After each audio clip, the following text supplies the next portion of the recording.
शेतकऱ्यांसाठी आजच्या सर्वात मोठ्या टॉप आणि ठळक बातम्या आपण या ठिकाणी पाहतोय। पहिलीच बातमी निघते, सोयाबीन कापूस अनुदान तारीख पे तारीख शेतकरी वैतागले।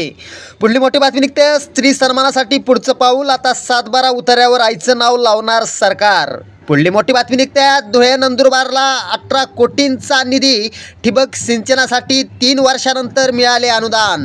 पुढली मोठी बातमी निघते, मोबाईल नंबर चुकला, शेतकऱ्यांना दणका बसला, 1500 शेतकऱ्यांचे पीएम किसान योजनेचे पैसे लटकले। पुढली मोठी बातमी निघते, राज्यात हलक्या पावसाची शक्यता, हवामान विभागाचा अंदाज। पुढली मोठी बातमी निघते, ई पीक पाहणीबाबत मुजोर यंत्रणेला महसूल सचिवांची तंबी, शेतकऱ्यांना दिलासा। पुढली मोठी बातमी निघते, ओला दुष्काळ जाहीर करून पीक विमा मंजूर करावा, शेतकऱ्यांची मागणी। पुढली मोठी बातमी निघते, प्राथमिक अंदाजातील नुकसानीचे निम्मे पंचनामे उरकले, शेतकऱ्यांना दिलासा।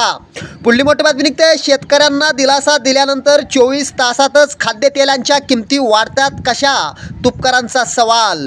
पुढली मोठी बातमी निघते, गणपती विसर्जन होताच उद्या नुकसानग्रस्त शेतकऱ्यांच्या खात्यावर मदत जमा होणार, मुख्यमंत्री शिंदेंची माहिती। शेतकऱ्यांसाठी या होत्या टॉप आणि ठळक बातम्या। धन्यवाद।